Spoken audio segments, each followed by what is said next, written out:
السلام علیکم ورحمۃ اللہ تعالی وبرکاتہ۔ مرکز اہل سنت جامعہ رضویہ منظر اسلام کے یوٹیوب چینل ہم سبق درس نظامی میں آپ کا خیر مقدم ہے۔ پیارے بچوں، جنہوں نے ہمارے چینل کو اب تک سبسکرائب نہیں کیا ہے وہ ضرور سبسکرائب کر لیں اور بیل آئیکن یعنی گھنٹی بھی بجا دیں تاکہ ہر ویڈیو کی نوٹیفیکیشن اطلاع آپ تک اپلوڈ کرتے ہی پہنچ جائے، اور اپنے دوستوں سے بھی شیئر کریں، اور بات پسند آئے تو لائک بھی کیا کریں، اور اپنے قلبی تاثرات کو کمنٹ کر کے بھی ضرور بتائیں۔ اب آپ کے سامنے جامعہ رضویہ منظر اسلام کے ایک اہم استاذ حضرت مولانا مفتی محمد ابراہیم صاحب قبلہ آپ کو نور الانوار کا درس دیں گے۔ آپ ان کے درس کو دھیان سے سنیں۔ بسم اللہ الرحمن الرحیم۔ وَإِنَّمَا أَوْرَدَ بِهَذَا النَّمْطِ وَلَمْ يَقُلْ إِنَّ أُصُولَ الشَّرْعِ أَرْبَعَةٌ۔ وَإِنَّمَا أَوْرَدَ بِهَذَا النَّمْطِ، اس کے ذریعے شارح ایک اعتراض کا جواب ایک اعتراض ذکر کیا، اور پھر اس اعتراض کا جواب ذکر کیا۔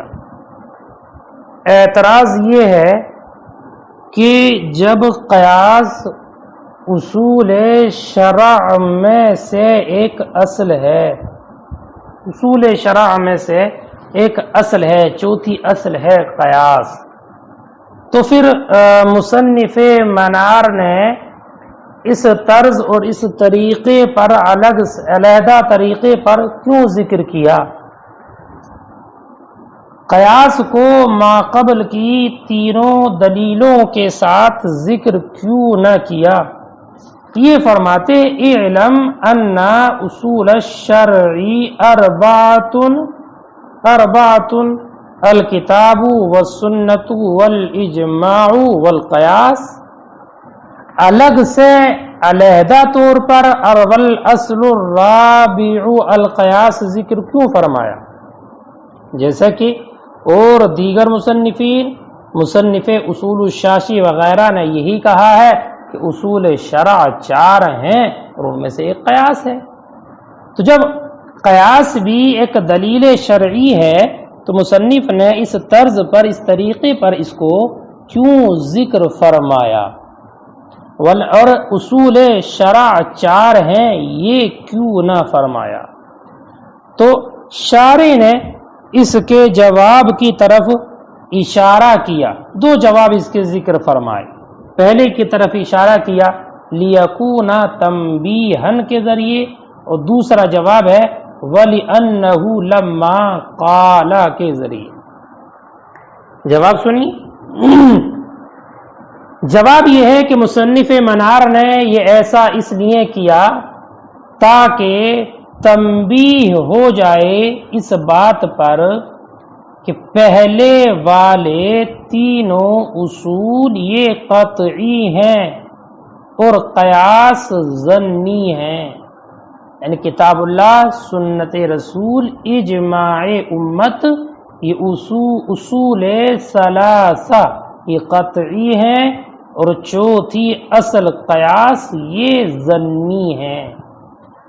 اس بات پر تنبیہ کرنے کے لیے مصنف نے والاصل الرابع القیاس علیحدہ سے ذکر فرمایا۔ فرماتے ہیں یہ اغلب اور اکثر کے اعتبار سے ہے کیا؟ اصول ثلاثہ کا قطعی ہونا اور قیاس کا ظنی ہونا، قیاس کا ظنی ہونا یہ اغلب اور اکثر کے اعتبار سے ہے کہ قیاس ظنی ہے اپنی اصل کے اعتبار سے، اور قطعی ہے عارض کے اعتبار سے۔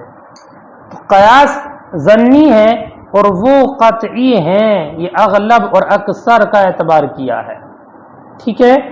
بلکہ قیاس تو ظنی اپنی اصل کے اعتبار سے ہے اور قطعی عارض کے اعتبار سے، اور عارض علت کا منصوص ہونا۔ قیاس کی علت اگر منصوص ہو تو وہ قیاس قطعی ہو جاتا ہے۔ اور ما قبل کے تینوں اصول ثلاثہ یہ اپنی اصل کے اعتبار سے قطعی ہیں اور عارض کے اعتبار سے ظنی ہو جاتے ہیں۔ اور عارض ہے واحد کا نقل کرنا، اخبار میں کسی ایک کا نقل کرنا تو نقل احاد کی بنیاد پر یہ ظنی ہو جاتا ہے۔ یا کتاب اللہ عام مخصوص من البعض ہو یا اس کے علاوہ اور جو صورتیں ہیں تو اس کی بنیاد پر اس میں ظنیت کا معنی پیدا ہو جاتا ہے۔ ورنہ تو مخصوص من البعض پڑھا ہوگا آپ نے، عام مخصوص من البعض یہ ہمارے نزدیک قطعی نہیں ہوتا بلکہ ظنی ہو جاتا ہے۔ عام مخصوص البعض، عام مخصوص من البعض، جیسے کہ اس کی مثال اللہ تعالیٰ کا ارشاد گرامی وَأَحَلَّ اللَّهُ الْبَيْعَ وَحَرَّمَ الرِّبَا، تو البیع یہ البیع لفظ عام ہے اس لیے کہ اس میں جو لام ہے وہ لام جنس کا ہے، لام جنس کا ہے، وہ جب جنس کا ہے تو تمام بیوع کو یہ عام ہوگا، لیکن اللہ رب العزت نے اس سے خاص فرما دیا ہے ربا کے حکم کو، مخصوص من البعض ہے۔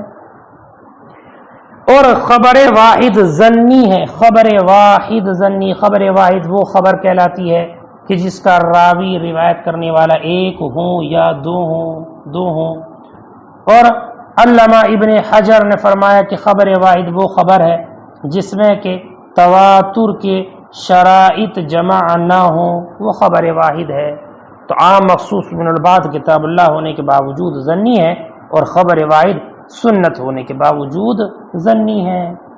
اور وہ قیاس کہ جس کی علت منصوصہ ہو، منصوصہ علت کا استنباط کتاب اللہ سے ہو یا علت مستنبط ہو سنت سے، تو وہ قیاس قطعی ہوتا ہے، وہ قیاس قطعی، جیسے کہ کل کے سبق میں آپ نے پڑھا کہ علت ازا یہ مستنبط ہے کتاب اللہ سے، تو وہ قیاس قطعی ہوگا۔ تو کہنے کا مقصد یہ اشارے کا کہ یہ جو ہم نے کہا ہے نا کہ مصنف نے تنبیہ کی ہے اس بات پر کہ اصول ثلاثہ یہ قطعی ہیں اور قیاس ظنی ہے، یہ زیادہ تر اغلب اور اکثر کے اعتبار سے ہوگا، ورنہ تو کبھی ایسا بھی ہو سکتا ہے کہ عام مخصوص من البعض اور خبر واحد جیسے کہ یہ ظنی ہوتے ہیں اور وہ قیاس جس کی علت منصوصہ ہو وہ قطعی ہوتا ہے، لیکن اغلب کا اعتبار کرتے ہوئے یہ کہا ہے۔ وَلِأَنَّهُ سے مصنف نے دوسرے جواب کی جانب اشارہ فرمایا۔ دوسرا جواب اس بات کا کہ مصنف نے وَالْأَصْلُ الرَّابِعُ الْقِيَاسُ علیحدہ سے ذکر کیوں فرمایا، اس کا جواب سنیے۔ جواب یہ ہے کہ جب ماتن نے علیحدہ سے فرمایا وَالْأَصْلُ الرَّابِعُ الْقِيَاسُ، تو جب وَالْأَصْل کہا نا، وَالْأَصْل، تو وَالْأَصْل کہہ کر رد کر دیا منکرین قیاس کا، ان لوگوں کا رد کرنا ہے جو قیاس کے دلیل شرعی ہونے کے منکر ہیں قصد اور صریحی طور پر۔ اور جب کہا الرابع، تو الرابع یہ دلالت کر رہا ہے اس بات پر کہ قیاس کا مرتبہ اصول ثلاثہ کے بعد ہے، اصول ثلاثہ کے بعد، لہذا جب تک حکم ان تینوں میں سے کسی ایک میں موجود ہوگا قیاس کی کوئی حاجت نہیں پڑے گی، کوئی حاجت نہیں پڑے گی، کوئی حاجت نہیں۔ اس لیے اس پر تنبیہ کرنے کے لیے اور یہ قصد اور صریح طور پر بتانے کے لیے مصنف نے الگ سے وَالْأَصْلُ الرَّابِعُ الْقِيَاسُ فرمایا۔ اتنے کا آپ ترجمہ دیکھیے اور پھر آگے فرماتے ہیں وَإِنَّمَا أَوْرَدَ بِهَذَا النَّمْطِ، اور مصنف نے ذکر فرمایا اس طریقے پر کہ الگ سے وَالْأَصْلُ الرَّابِعُ الْقِيَاسُ فرمایا۔ وَلَمْ يَقُلْ إِنَّ أُصُولَ الشَّرْعِ أَرْبَعَةٌ، اور إِنَّ أُصُولَ الشَّرْعِ أَرْبَعَةٌ نہ فرمایا، الکتاب والسنت والاجماع والقیاس یہ نہیں فرمایا۔ لیکون یہ جواب ہے تاکہ تنبیہ ہو علی ان الاصول الاول قطعیہ والقیاس ظنی، تاکہ تنبیہ ہو اس بات پر کہ پہلے اصول قطعی ہیں اور قیاس ظنی ہیں۔ وہذا باعتبار الاغلب والاکثر، اور یہ ظنی اور قطعی کہنا اغلب اور اکثر کے اعتبار سے ہے، ورنہ تو عام مخصوص من البعض اور خبر واحد یہ ظنی ہے، والقیاس بعلت منصوصہ قطعی، اور وہ قیاس جس کی علت منصوصہ ہو قطعی ہے۔ وَلِأَنَّهُ سے دوسرا جواب، وَلِأَنَّهُ لَمَّا قَالَ وَالْأَصْلُ، اور اس لیے کہ جب والاصل کہا کان ردًا علی منکر القیاس، تو یہ رد ہو گیا منکرین قیاس کا قصداً اور صریح طور پر۔ ولما قال الرابع، اور جب الرابع فرمایا کان دالا علی ان مرتبتہ بعد الاصول الثلاثہ، تو یہ دلیل ہو گیا اس بات پر کہ اس کا مرتبہ اصول ثلاثہ کے بعد ہے۔ فما دام کان الحکم موجودا فی واحد من الثلاثہ، تو جب تک ان تینوں اصول میں سے کسی میں حکم موجود ہوگا لم یحتج الی القیاس، قیاس کی کوئی حاجت اور کوئی ضرورت نہیں ہوگی۔ ثم لا بأس ان يكون هذه الاصول فروعا لشيء آخر، اس عبارت میں بھی ایک اعتراض کا جواب ذکر فرمایا مصنف نے۔ اعتراض سمجھیے، اعتراض یہ ہے کہ کتاب، سنت، اجماع اور قیاس، ان تینوں کو مصنف منار نے، ماتن نے اصول کہا ہے۔ اصول شروع میں فرمایا اعلم ان اصول الشرع ثلاثہ، اور پھر فرمایا والاصل الرابع القیاس، تو ان چاروں دلائل کو اصول کہا ہے۔ اصول، حالانکہ ان پر اصول کا اطلاق کرنا یہ صحیح نہیں ہے۔ کیوں صحیح نہیں ہے؟ اس لیے کہ ان میں سے ہر ایک دوسرے کی فرع ہے۔ چنانچہ کتاب اللہ یہ اللہ کی فرع ہے، یعنی اللہ کے وجود کے بغیر اس کا وجود نہیں ہوتا، لہذا کتاب اللہ یہ اللہ کی فرع ہے اور اللہ اصل ہے۔ ایسے ہی سنت رسول کی فرع ہے، یعنی اگر رسول موجود نہ ہوتے تو سنت اور حدیث کا وجود بھی نہ ہوتا، لہذا رسول اصل ہوئے اور سنت آپ کی فرع ہوئی۔ اور تیسری دلیل اجماع، یہ داعی کی فرع ہے۔ داعی سے مراد وہ علت مشترکہ و علت مثبتہ ہے جس کی بنیاد پر حکم کا ثبوت ہوتا ہے۔ تو داعی یعنی علت مثبتہ کی یہ فرع ہے اور وہ اصل ہے۔ اور قیاس چونکہ انہی اصول ثلاثہ سے مستنبط ہوتا ہے، اس لیے قیاس ان تینوں کی فرع ہے، یعنی جس سے علت مستنبط ہو قیاس اس کی فرع ہے۔ تو جب یہ چاروں اصول دوسری چیزوں کی فرع ہیں تو ان پر اصول کا اطلاق کرنا یہ درست نہیں ہوگا۔ اعتراض سمجھ گئے؟ اب جواب سنیے۔ جواب مصنف نے یہ دیا ہے کہ اصل اور فرع یہ دونوں چیزیں اضافی ہیں، یعنی ایک چیز ایک اعتبار سے اصل ہے اور دوسری چیز دوسرے اعتبار سے وہی چیز فرع ہو سکتی ہے۔ جیسے کہ ایک شخص اپنے بیٹے کے اعتبار سے اصل ہوتا ہے اور وہی انسان اپنے باپ کی طرف نظر کرتے ہوئے اس اعتبار سے اس کی فرع ہوتا ہے۔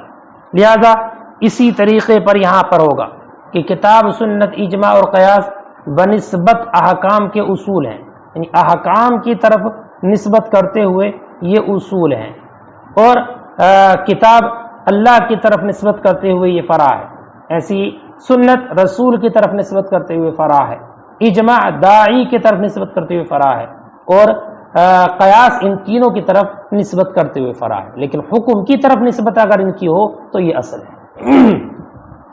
ثم لا بأس ان يكون هذه الاصول فروعا لشيء آخر، پھر اس میں کوئی حرج نہیں ہے کہ یہ اصول فروع ہوں کسی دوسری چیز کے، لأنها كلها اصول بالنسبة الى الحكم، اس لیے کہ یہ تمام کے تمام اصول ہیں نسبت کرتے ہوئے حکم کی جانب۔ فالکتاب والسنت فرع للتصدیق باللہ ورسولہ، تو کتاب اور سنت فرع ہے تصدیق باللہ اور تصدیق بالرسول کی۔ والاجماع فرع للداعی، وہ اجماع فرع ہے دائی کی، والقیاس فرع للثلاثہ، اور قیاس فرع ہے ان تینوں کی۔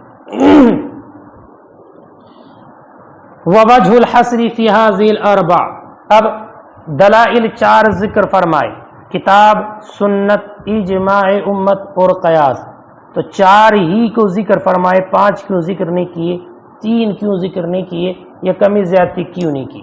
تو اس میں 4 میں منحصر کرنے کی وجہ حصر کا مصنف نے ذکر فرمایا۔ سنیے، فرماتے ہیں ووجہ الحصر فی ہذہ الاربع، اور ان چاروں میں حصر کرنے کی وجہ ان المستدل لا یخلو، وجہ یہ ہے کہ مستدل خالی نہیں ہے،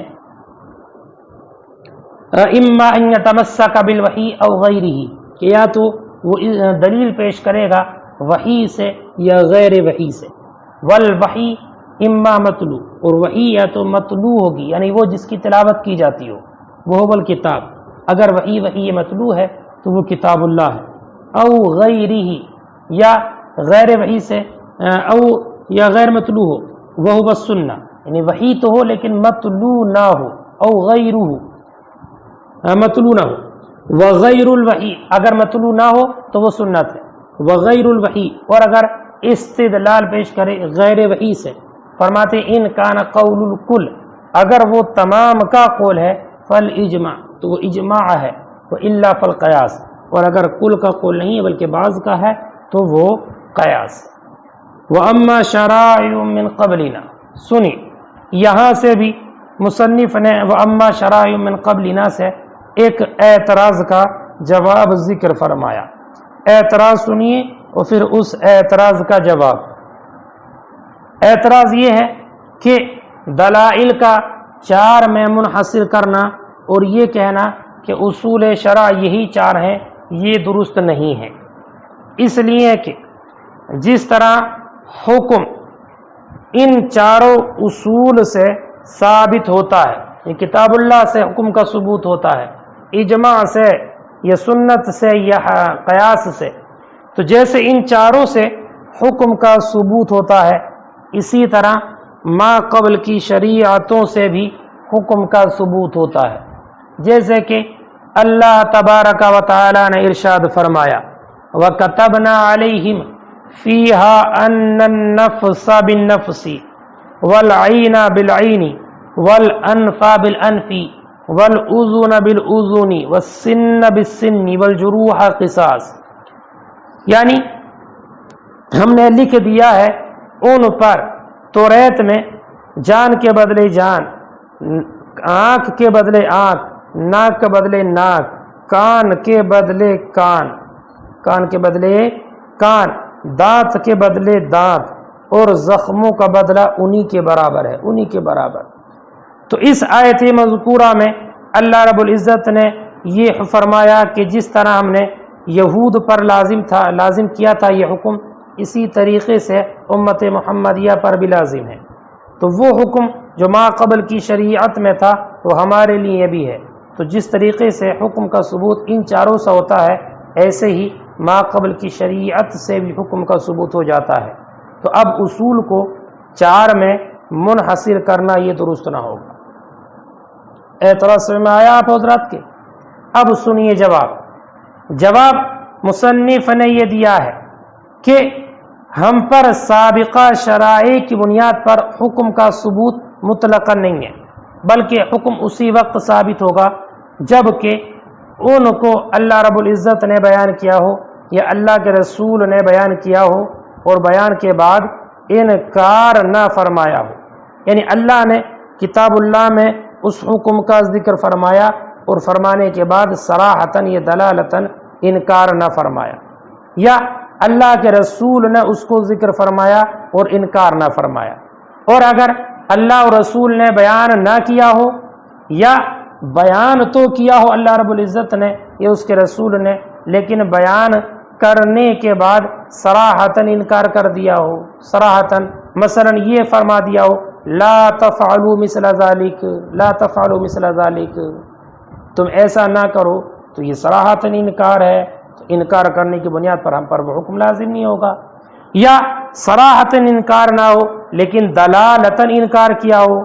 مثلا کسی حکم کے بیان فرمانے کے بعد اللہ نے یوں فرمایا ہو وَعَلَى الَّذِينَ هَادُوا حَرَّمْنَا كُلَّ ذِي ظُفُرٍ وَمِنَ الْبَقَرِ وَالْغَنَمِ حَرَّمْنَا عَلَيْهِمْ شُحُومَهُمَا إِلَّا مَا حَمَلَتْ ظُهُورُهُمَا أَوِ الْحَوَايَا أَوْ مَا اخْتَلَطَ بِعَظْمٍ ذَلِكَ جَزَيْنَاهُمْ بِبَغْيِهِمْ. ترجمہ کہ ہم نے یہود پر حرام کیا ہر ایک ناخون والا جانور، گائے اور بکری میں سے حرام کی تھی ان پر چربی، گائے اور بکری کی چربی حرام کی.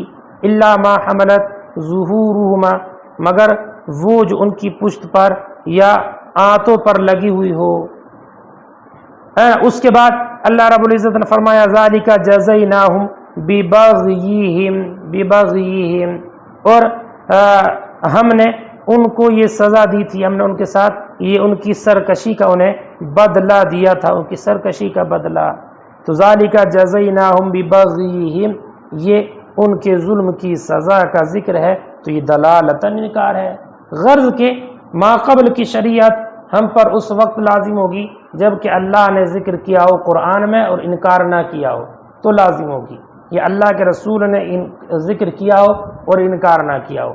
اگر صراحتاً انکار کر دیا تب بھی دلیل نہیں ہے. یہ دلالتاً انکار کر دیا جیسے کہ یہ ذالک جزیناہم ببغیہم، یہ دلالتاً انکار ہے تب بھی وہ ہمارے لیے دلیل نہیں ہے. ہاں اگر اللہ کے رسول نے یا اللہ رب العزت نے اس کو ذکر کیا ہو تو اب وہ ہمارے لیے دلیل بنے گا. لیکن اب دلیل بننا اس بنیاد پر نہیں ہے کہ وہ ما قبل کی شریعت میں ہے، بلکہ اب دلیل بننا اس بنیاد پر ہے کہ وہ ہماری شریعت کا ایک جز ہے. تو اب وہ داخل ہو جائے گا کتاب اللہ میں اگر اللہ نے بیان فرمایا ہو، یا سنت رسول میں اگر رسول نے اس کو بیان فرمایا. وَأَمَّا شَرَائِعُ مِنْ قَبْلِنَا، اور رہی ہم سے ما قبل کی شریعتیں، فَمُلْحِقَةٌ بِالْكِتَابِ، تو یہ کتاب سے ملحق ہیں، وَالسُّنَّةِ، اور سنت سے ملحق ہیں. یعنی مطلب یہ ہے اگر اللہ نے بیان فرمایا ہو تو کتاب اللہ میں داخل ہو جائیں گی، اور اگر اللہ کے رسول نے بیان فرمایا ہو تو سنت میں داخل ہو جائیں گی. وَتَعَامُلُ النَّاسِ مُلْحِقٌ بِالْإِجْمَاعِ، اس سے بھی ایک اعتراض ہی کا جواب، اعتراض یہی ہے کہ جیسے ان چاروں سے احکام کا ثبوت ہوتا ہے ایسے ہی حکم کا ثبوت ہوتا ہے تعامل ناس کے ذریعے بھی، تعامل ناس کے ذریعے بھی.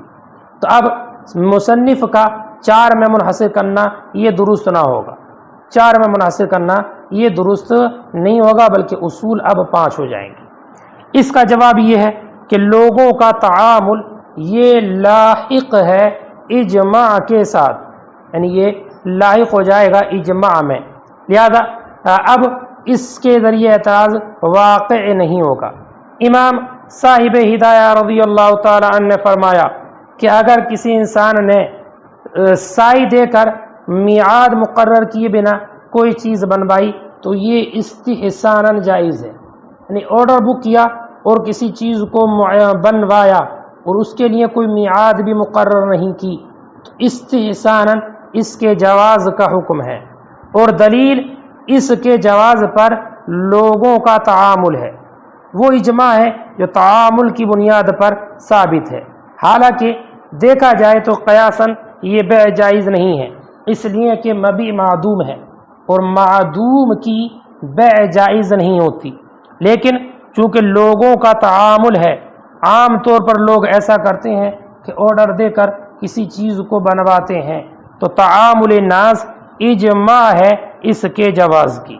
لہذا اب یہ بات معلوم ہو گئی کہ تعامل ناس بھی اجماع ہے، اور جب تعامل ناس اجماع ہے تو یہ داخل ہوگا اسی میں، مستقل علیحدہ سے کوئی دلیل نہیں ہے. جب مستقل کوئی دلیل نہیں ہے تو اس کے ذریعے اعتراض بھی لازم نہیں ہوگا.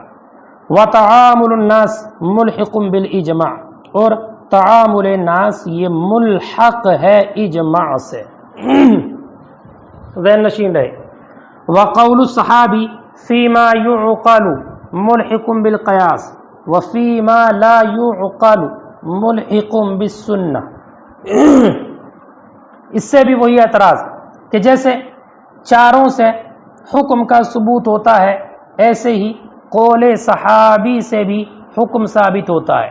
جب قول صحابی سے حکم کا ثبوت ہوتا ہے تو اب شریعت اسلامیہ کے جو اصول ہیں وہ 4 نہ رہے بلکہ 5 ہو جائیں گے، کتاب، سنت، اجماع، قیاس اور قول صحابی۔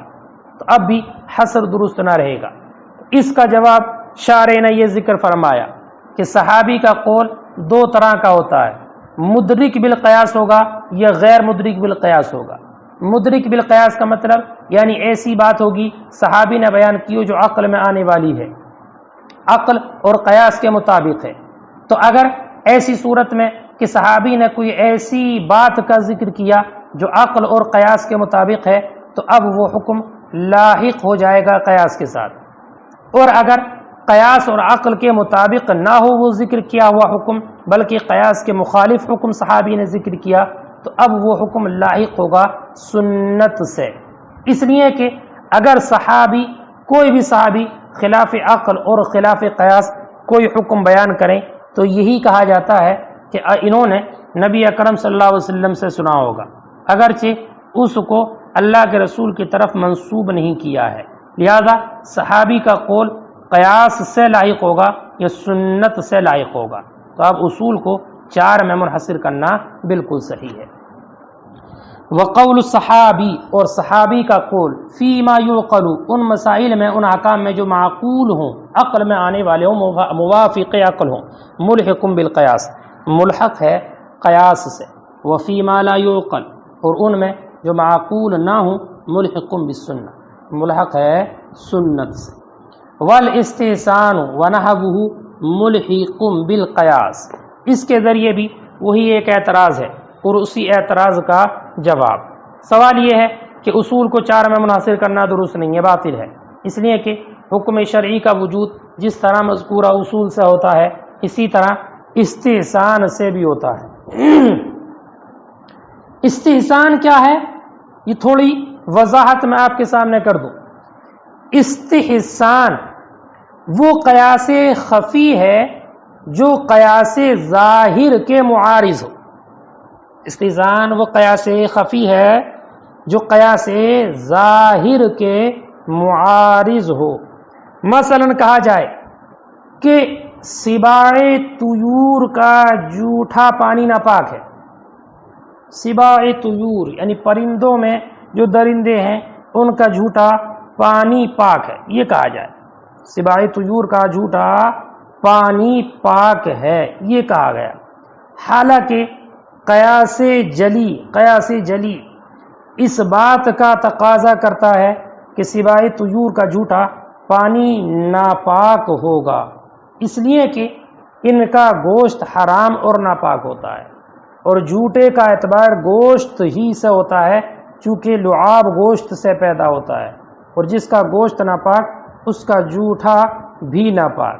لہذا قیاس جلی یہ تقاضا کرتا ہے کہ سباع طیور کا جھوٹا ناپاک ہو، جیسے کہ اور درندوں میں ہوتا ہے کہ ان کا گوشت ناپاک ہونے کی وجہ سے ان کا جھوٹا ناپاک ہوتا ہے، یہ قیاس جلی ہے۔ لیکن قیاس جلی کو چھوڑ کر استحساناً یعنی قیاس خفی پر عمل کیا اور کہا کہ سباع طیور کا جھوٹا پانی پاک ہے، پاک، اور یہی استحسان ہے، یعنی استحسان ہے یہ قیاس خفی ہے۔ اور یہاں پر استحسان اور قیاس خفی یہ ہے کہ پرندے چونکہ زبان سے یا منہ سے نہیں کھاتے بلکہ چونچ سے کھاتے ہیں، چونچ سے، یہ پرندے ہوتے ہیں وہ چونچ سے کھاتے ہیں، اور پرندے کی چونچ چونکہ ہڈی کی ہوتی ہے، ہڈی کی، اس لیے وہ ہڈی پاک ہے۔ پرندہ زندہ ہو یا مردہ وہ پاک ہے، اور پاک چیز اگر کسی چیز سے مل جائے، پانی میں مل جائے تو پانی ناپاک نہیں ہوتا، لہذا سباع طیور کا جھوٹا پانی ناپاک نہ ہوگا، برخلاف اور درندوں کے، اس لیے کہ درندے اپنی زبان سے کھاتے ہیں اور زبان میں لعاب ہوتا ہے، جب وہ زبان پانی سے ملتی ہے تو لعاب پانی سے ملتا ہے، لہذا وہ پانی ناپاک ہو جائے گا، یا پانی ناپاک ہو جائے گا۔ یہ ہے استحسان۔ بہرحال استحسان ایک حجت شرعی ہے، اور جب استحسان حجت شرعی ہے تو اصول شرع اب 5 ہو گئے، کتاب، سنت، اجماع، قیاس اور استحسان، 5 ہوئے تو 4 میں منحصر کرنا درست نہ ہوا۔ اس کا جواب یہ ہے کہ استحسان قیاس کے ساتھ لائق ہے، استحسان لائق ہے قیاس کے ساتھ، کیونکہ استحسان قیاس خفی ہی کا دوسرا نام، قیاس جلی اور قیاس خفی جو 2 قسمیں ہیں نا، تو قیاس خفی ہی کا دوسرا نام استحسان ہے۔